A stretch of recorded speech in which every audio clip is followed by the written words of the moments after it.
أشهد أن لا إله إلا الله. السلام عليكم ورحمة الله وبركاته. بسم الله والحمد لله والصلاة والسلام على رسول الله وبعد. কয়েকদিন যাবত কয়েকজন ভাই প্রশ্ন করছেন যে চিল্লা দেওয়া বা দাওয়াতি কাজের জন্য বাহিরে গিয়ে দীর্ঘদিন বা অনেক সময় 4 মাস 3 মাস এরকম থেকে দাওয়াতি কাজ করা, এ ব্যাপারে ইসলামী শরিয়া কি বলে। আসলে দেখেন, এটা একটা গুরুত্বপূর্ণ বিষয়। তো আমরা ওইটা ইসলামী শরিয়া কি বলে আমরা শুধুমাত্র ওই কথাগুলোই তুলে ধরার চেষ্টা করব। তবে এই বিষয়টা নিয়ে মতানৈক্য রয়েছে, আলেম সমাজ দুই ভাগে বিভক্ত হয়ে গেছেন এই জায়গাটায় গিয়ে। তো এটা আমি আমার স্বল্প জ্ঞানে আমি যে কথাটা বলতে চাইবো সেটা হচ্ছে, এই দাওয়াতি কাজটা যেভাবে বাংলাদেশে হচ্ছে বা আমরা করার চেষ্টা করছি, যদি এরকম টেন্ডেন্সি বা এরকম ভাবে দাওয়াতি কাজ করি 40 দিন বা 3 মাস বা যে কোনো সময় জন্য বাহিরে গিয়ে চলে গিয়ে দাওয়াতি কাজ করা বা এর জন্য মানুষকে উৎসাহিত করা, এটাকে আমরা খারাপ ভাবে দেখবো না, আমরা এটাকে ভালোভাবে দেখছি। যেহেতু তারা বা যারাই করছে এটা আল্লাহ সুবহানাহু ওয়া তাআলার জন্য করছে। কিন্তু এই জিনিসটাকে বা দাওয়াতি কাজের এই সিস্টেম বা পদ্ধতিটাকে সঠিক করার জন্য আমাদের কিছু নীতি অবলম্বন করতে হবে। একটা নীতি হচ্ছে আমাদের দাওয়াতি কাজের মাধ্যম, আমরা কোন মাধ্যমে দাওয়াতি কাজ করব এটা আমাদেরকে আগে ঠিক করতে হবে। যেহেতু আল্লাহ সুবহানাহু ওয়া তাআলা বলেছেন, ইয়া আইয়ুহার রাসূল বাল্লিগ মা উনজিলা ইলাইকা মির রাব্বিক, হে রাসূল আপনি প্রচার করেন, পৌঁছিয়ে দেন। কি পৌঁছাইবেন? আপনি কি পৌঁছিয়ে দিবেন? যা আপনার প্রতি নাজিল করা হয়েছে আপনি শুধু ওই কথা বা ওই নাজিলকৃত বিধান ওইগুলো আপনি প্রচার করে দেন। তাহলে এই আয়াত থেকে আমরা যারা দিন প্রচারের কাজে ব্যস্ত রয়েছি বা দিন প্রচার করছি, চেষ্টা করছি বা আমরা করব, এখান থেকে আমরা একটা শিক্ষা নিতে পারি যে রাসূল সাল্লাল্লাহু আলাইহি সাল্লামকে আল্লাহ বলছেন নাজিলকৃত বিষয়গুলো প্রচার করার জন্য। তাহলে আমরাও যারা দিন প্রচার করব, আমরাও এই কথাটা মাথায় রাখতে হবে যে আমাদেরকে নাজিলকৃত বিষয় প্রচার করতে হবে, আসমানের কথাগুলোই প্রচার করতে হবে। জমিনের কোনো কথা দিন হিসেবে, শরীয়ত হিসেবে প্রচার করা যাবে না। আর আরেকটা বিষয় হলো, রাসূল সাল্লাল্লাহু আলাইহি ওয়াসাল্লাম বলছেন বাল্লিগু আন্নী ওয়ালাউ আয়া। এটা আপনারা জানেন যে বুখারী শরীফের একটা বিশ্ববিখ্যাত হাদিস।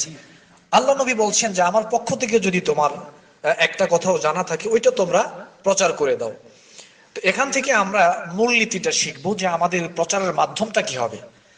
একদিকে আল্লাহ সুবহানাহু ওয়া তাআলা তার নবীকে বলছেন নাজিলকৃত বিষয়গুলোকে প্রচার করার জন্য, নাজিলকৃত বিধানকে প্রচার করার জন্য। আরেকদিকে রাসূল সাল্লাল্লাহু আলাইহি সাল্লাম বলছেন রাসূলের পক্ষ থেকে একটা কথা জানা থাকলেও যাতে আমরা প্রচার করে দেই। তাহলে আল্লাহ সুবহানাহু ওয়া তাআলা মুহাম্মদ সাল্লাল্লাহু আলাইহি সাল্লামের উপর নাজিল করেছেন আল কোরআন, আর রাসূল সাল্লাল্লাহু আলাইহি সাল্লাম আমাদের জন্য রেখে গিয়েছেন তার অমীয় বাণী, যেটা হাদিসে রাসূলুল্লাহ সাল্লাল্লাহু আলাইহি সাল্লাম। তাহলে দাওয়াতি কাজের একটা মাধ্যম হবে কোরআন এবং সুন্নাহ, এটা হচ্ছে প্রথম। দ্বিতীয় কথা হচ্ছে, কোরআন এবং সুন্নাহ আমরা প্রচার করব, প্রচারের ক্ষেত্রে যেন আমরা কোনো কিছু গোপন না করি বা আমাদের সিলেবাসটা যেন আমরা নিজে তৈরি না করি, ছোট করে না নেই, বরং কোরআন এবং সুন্নাহে যা রয়েছে আমরা সেগুলোকেই প্রচার করার চেষ্টা করব। আমাদের সিলেবাস যেন শর্ট না হয়ে যায়, বা আমরা এমন কোনো কিছু এভাবে সিলেবাস তৈরি করব না যে যেগুলো প্রচার করতে গেলে অন্য কারো সমস্যা হবে সেজন্য আমরা ওইগুলো প্রচার করব না, বা যেগুলো বলতে গেলে অন্য কারো সমস্যা হবে সেগুলো আমরা বলবো না, বা যেগুলো লিখতে গেলে অন্য কারো সমস্যা হবে ওইগুলো আমরা লিখবো না, এরকমটা যেন না হয়। বরং কার কি হবে না হবে ওইটা আমরা চিন্তা করব না। যেহেতু আল্লাহ সুবহানাহু ওয়া তাআলা বলছেন নাজিলকৃত সমস্ত বিষয়কে প্রচার করার জন্য, আর আল্লাহ নবীর পক্ষ থেকে যা জানা যাবে সব কিছুকেই প্রচার করার জন্য। তাহলে প্রথম নীতিটা হবে কোরআন এবং সুন্নাহ ভিত্তিক দিন প্রচার করা, আর দ্বিতীয় নীতিটা হবে সমস্ত কিছুকেই প্রচার করার চেষ্টা করতে হবে। আমার সিলেবাসে যেন দিনের সমস্ত বিষয় থাকে, কিছু থাকবে আর কিছু থাকবে না, এরকমটা যেন না হয়। এভাবে করে কিছু নীতি যদি আমরা ফলো করি বা অবলম্বন করি, তাহলে দিনের দাওয়াতি কাজের ক্ষেত্রে আশা করি ইনশাআল্লাহ কোনো প্রবলেম হবে না। আরেকটা বিষয় খেয়াল রাখতে হবে, আমরা যেন মিথ্যা বা বানোয়াট কোনো কথার মাধ্যমে দিন প্রচার করতে না যাই, তাহলে কিন্তু দিন প্রচার করতে গিয়েও আমরা কিন্তু ক্ষতিগ্রস্ত হতে হবে। এরপরে আরেকটা গুরুত্বপূর্ণ বিষয় হলো আমরা যেন কোনো অপব্যাখ্যা না করি। দিনের কোনো বিষয়, কোরআন হাদিসের কোনো বিষয় যেন আমরা অপব্যাখ্যা করে মানুষদেরকে ইসলামের পথে ডাকার চেষ্টা না করি, এটা আমাদেরকে ভালোভাবে খেয়াল রাখতে হবে। সর্বশেষ একটা বিষয়, সেটা হচ্ছে যে আমরা 40 দিন বা 30 দিন এরকম কোনো সময় লাগিয়ে আমরা দাওয়াতি কাজ করবো কি করব না। দেখুন, আমি এ বিষয়ে কোনো সলিউশনে যাচ্ছি না, শুধুমাত্র একটা ঘটনা সবার সামনে তুলে ধরছি। সেটা হলো, দীর্ঘ কয়েকদিন আগে একজন ভাই দিনের কাজ করেন, খুব এখলাস মুখলেস মানুষ, হঠাৎ প্রায় প্রায় 5 থেকে 6 মাস পর ওনার সাথে আমার দেখা। তো দেখা হওয়ার পরে আমি বললাম যে ভাই কেমন আছেন? উনি বললো যে আলহামদুলিল্লাহ ভাই ভালো আছি, অনেকদিন পরে আপনার সাথে দেখা। তো আমি জিজ্ঞেস করলাম যে এতদিন কোথায় ছিলেন? উনি বললো যে ভাই আমি মালয়েশিয়াতে ছিলাম, 6 মাসের জন্য আমি বের হয়ে গেছি আল্লাহর রাস্তায়, দিনই কাজে বের হয়ে গেলাম।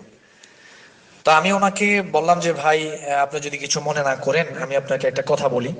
বলছে যে বলেন। আমি বললাম তো হঠাৎ ব্যাক করলেন কেন? বলছে আমার আব্বু আম্মু খুব অসুস্থ, এই জন্য আমি চলে আসছি।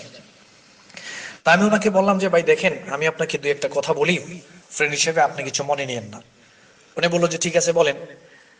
তখন আমি ওনাকে বললাম, নিঃসন্দেহে আপনি যে দাওয়াতি কাজ করছেন, আল্লাহ রাস্তায় সময় দিচ্ছেন, এটা ভালো কাজ। এই টেন্ডেন্সি বা এই মানসিকতা, নিঃসন্দেহে এটা ভালো কাজ, এটাকে আমি ছোট করে দেখছি না। কিন্তু আমি আপনাকে একটা হাদিস শোনাই। সে বললো যে বলেন। তখন আমি বললাম যে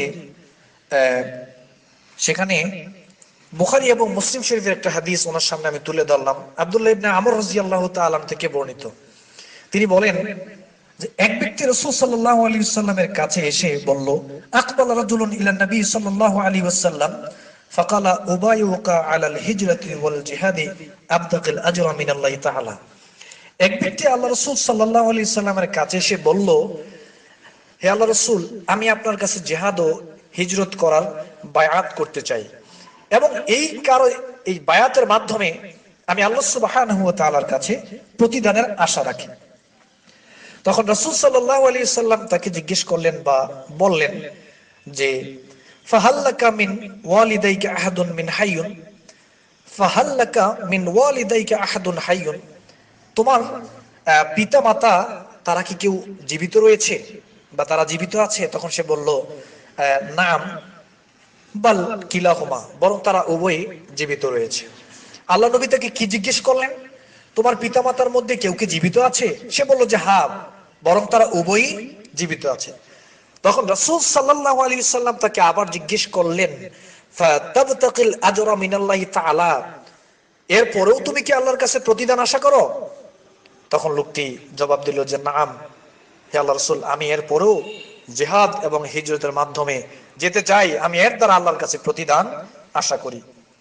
তখন আল্লাহ নবী বললেন যে ফারজি ইলা ওয়ালিদাইকা ফাআহসিন সুহবাতাহুমা, তুমি ফিরে যাও তোমার পিতামাতার কাছে, তাদের সাথে তুমি ভালো আচরণ করো, তাদের সাথে তুমি তাদের সেবা করো, তাদের হক আদায় করো, তাহলে তুমি এ প্রতিদান পাবে। আমি ওই ভাইটাকে বললাম যে ভাই দেখেন, এই যে একটা হাদিস রাসূল সাল্লাল্লাহু আলাইহি ওয়াসাল্লামের আমাদেরকে বলে গেলেন, ওই লোকটার টেন্ডেন্সি কি যে আমি অন্যান্য সাহাবে কেরাম যুদ্ধের ময়দানে যাবে, হিজরত করবে, ওনারা এরকম সওয়াব পাবে, আমি এরকম সওয়াবের অধিকারী হতে চাই। ওই মানসিকতা নিয়েই কিন্তু সে আল্লাহ নবীর কাছে অনুমতি চাইলো। আল্লাহ নবী বললেন যে তোমার বাপ মা যদি জীবিত থাকে তাহলে তাদের সেবা করো, ভালো আচরণ করো। দেখুন, আল্লাহ নবী কিন্তু সবার বেলায় এখানে কথা বলেননি, সবার বেলায় বলতে পারতেন। এটা বলার একটা হাদিস থেকে একটা ইশারা আমরা এভাবে পাই যে হয়তো বা এরকম হতে পারে যে ওই লোকটার পিতামাতার সেবা করার মতো কেউ ছিল না, যার দরুন আল্লাহ রাসূল সাল্লাল্লাহু আলাইহি সাল্লাম শুধুমাত্র তাকেই এই কথা বলেছেন। আমি ওনাকে বললাম যে ভাইজান দেখেন, আপনি মালয়েশিয়াতে যান বা দুবাইতে যান বা লন্ডন বা আমেরিকাতে আপনি দাওয়াতি কাজ করেন, 3 মাস থাকেন, 6 মাস থাকেন, আল্লাহ রাস্তায় আপনি সময় দিচ্ছেন, এটা ভালো, আমি এটা নিষেধ করছি না, কারণ এটা আপনি আল্লাহর জন্য করছেন, আপনার মানসিকতা এটা প্রশংসনীয়, আমি এটাকে ছোট করে দেখছি না। কিন্তু একটা বিষয় আপনি খেয়াল করে দেখেন তো, আপনার বাপ মা বা আপনার পিতামাতা অসুস্থ, এবার আপনার পিতামাতার সেবা করার মতো লোক আপনি ছাড়া আর কেউ নাই। এবার আপনি যদি আপনার পিতামাতার সেবা না করেন তাহলে কিন্তু আপনার পিতামাতার সেবা অন্য কেউ এসে করে দিবে না। কিন্তু আপনি যদি মালয়েশিয়াতে বা দুবাইতে আপনি সেখানে আল্লাহ রাস্তায় সময় না দেন বা সেখানে দাওয়াতি কাজ না করেন, তাহলে আপনার অনুপস্থিতিতে অবশ্যই ওই কাজটা অন্য কেউ করবে, ওই কাজ থেমে থাকবে না, ওই কাজটা হবে। কিন্তু আপনার পিতামাতার সেবাটা কিন্তু আপনি না করলে অন্য কেউ করছে না। এটা কিন্তু একটা গুরুত্বপূর্ণ বিষয়, এটা সবার চিন্তা করার ব্যাপার। যে আমি আমার পরিবার ছেড়ে আমি লন্ডন চলে যাচ্ছি, আমি বাংলাদেশে অন্য জায়গায় চলে যাচ্ছি দাওয়াতি কাজ করার জন্য, কিন্তু আমার বাপ্পার সেবা আমি করছি না, অথচ আমার বাপ মা সেখানে অসুস্থ রয়েছেন, কত প্রবলেম ফেস করছেন। এখন আমি সন্তান হিসেবে যদি আমি বাপ মার ওই বিষয়গুলো না দেখি, তাহলে কিন্তু অন্য কেউ দেখবে না। কিন্তু আমি যদি অন্য জায়গায় দাওয়াতি কাজ না করি, আমি না করলেও কিন্তু ওই দাওয়াতি কাজ থেমে থাকবে না, ওইটা চলবে। এরপরে আপনি, এটা পিতা মাতার একটা ব্যাপার। আমি বললাম যে ভাই দেখেন, আপনার স্ত্রী বাড়িতে একা, আপনি দাওয়াতি কাজ করতে চলে গেলেন, সময় বের করলেন, আল্লাহ রাস্তায় সময় দিচ্ছেন 2 মাস 3 মাস, কিন্তু এখানে তো স্ত্রীর একটা হক আছে, স্ত্রীকে দেখাশোনা করতে হবে। এখন আপনি না থাকলে স্ত্রী কি করছে, অন্য কারোর সাথে কথা বলছে কিনা বা জেনা লিপ্ত হচ্ছে কিনা, এটাও কিন্তু একটা ভেবে দেখার ব্যাপার। তার মানে আপনি যদি আপনার স্ত্রীর দেখাশোনা না করেন, অন্য কেউ আপনার স্ত্রী দেখাশোনা করবে না। কিন্তু আপনি যদি অন্য জায়গায় দাওয়াতি কাজ না করেন, ওই দাওয়াতি কাজটা আপনি না করলে ওইটা থেমে থাকবে না, ওইটা চলবে। এরপর আমি বললাম যে ভাইজান দেখেন, আপনার সন্তান রয়েছে, এই সন্তানদেরকে যদি আপনি সময় না দেন, কাছে না থাকেন, তাদেরকে ওইভাবে দিন না বুঝান, গড়ে না তোলেন, তাহলে কিন্তু আপনার সন্তানকে কেউ এগুলো এসে করে দিয়ে যাবে না। কিন্তু আপনি যদি এখান থেকে চিটাগাং বা ঢাকাতে না যান, বা লন্ডন বা আমেরিকা বা জাপান বা ফ্রান্স বা মালয়েশিয়াতে যদি আপনি না যান, ওই কাজটা কিন্তু থেমে থাকবে না, ওই কাজটা কিন্তু ওইখানে চলবে, অন্যরা হলেও কিন্তু ওই কাজটা করবে। আমি যখন তাকে এভাবে কয়েকটা কথা বললাম, আমি যে তার অবস্থাটা দেখলাম, মনে হয় সে আসমান থেকে পড়েছে। সে চিন্তা করলো, ভাই আমি তো আসলে এভাবে চিন্তা করিনি যে আমি যে মালয়েশিয়াতে চলে যাচ্ছি 5-6 মাসের জন্য কাজ করার জন্য, আমার পরিবারের কাজ কে করবে, আমার স্বামী আমার স্ত্রীর কাজ কে করবে, আমার সন্তানের দেখাশোনা কাজ কে করবে, আমার কাজটা তো আমি না করলে কেউ করবে না, ওই কাজটা তো আমি না করলে অন্য কেউ করবে। এভাবে আমি ওনাকে বোঝানোর পরে উনি চিন্তা করলো যে না, আমার তো এই বিষয়গুলো খেয়াল রাখা প্রয়োজন। সম্মানিত মুসলিম ভাই বোনেরা, আমি যে কথাটা বলবো সেটা হচ্ছে, আমাদের পিতামাতার সেবা করা, তাদের হক আদায় করা, এটা আমাদের উপর ফরজ, আমাদের উপর দায়িত্ব। আমাদের সন্তানদের দেখাশোনা করা, দিনের বুঝ দেওয়া, দিনের পথে রাখা, এটা আমাদের দায়িত্ব। আমার স্ত্রীর হক আদায় করা, স্ত্রীকে দিনের ভিতরে রাখা, স্ত্রী কি করছে না করছে এটা দেখাশোনা করা, এটা কিন্তু আমার দায়িত্ব। ওই দাওয়াতি কাজের চাইতেও অনেক বেশি গুরুত্বপূর্ণ দায়িত্ব হচ্ছে এটা। সুতরাং আমি সবার প্রতি একটা আহ্বান রাখবো যে আসুন আমরা সবাই মিলে প্রথমে চেষ্টা করি, ইয়া আইয়ুহাল্লাযীনা আমানু কু আনফুসাকুম ওয়া আহলিকুম নারা, নিজে আগে বাঁচার চেষ্টা করি, পরিবারকে আগে জাহান্নামের আগুন থেকে বাঁচানোর চেষ্টা করি, পরিবারকে আগে দিনের বুঝ দেওয়ার চেষ্টা করি, ও আনজির আশিরাতাকাল আকরাবিন। এজন্য আমরা সবার প্রতি একটা উদাত্ত আহ্বান রাখছি যে আমরা দাওয়াতি কাজ যারা করছি, আমি তাদেরকে নিষেধ করছি না, এটা ভালো কাজ, প্রশংসনীয় কাজ, কিন্তু ওইটার থেকেও গুরুত্বপূর্ণ কাজ কিন্তু যেটা আমি ফেলে যাচ্ছি, ওই ফেলে যাওয়া কাজটা কিন্তু আমি না করলে অন্য কেউ করবে না, কিন্তু আমি যেটা করতে যাচ্ছি ওইটা আমি না করলেও কিন্তু থেমে থাকবে না, অন্য কেউ অবশ্যই করবে। সুতরাং আল্লাহ সুবহানাহু ওয়া তাআলা আমাদেরকে ব্যাপারে সঠিক বুঝদান করুন। আমিন। আসসালামু আলাইকুম ওয়া রাহমাতুল্লাহি ওয়া বারাকাতুহু।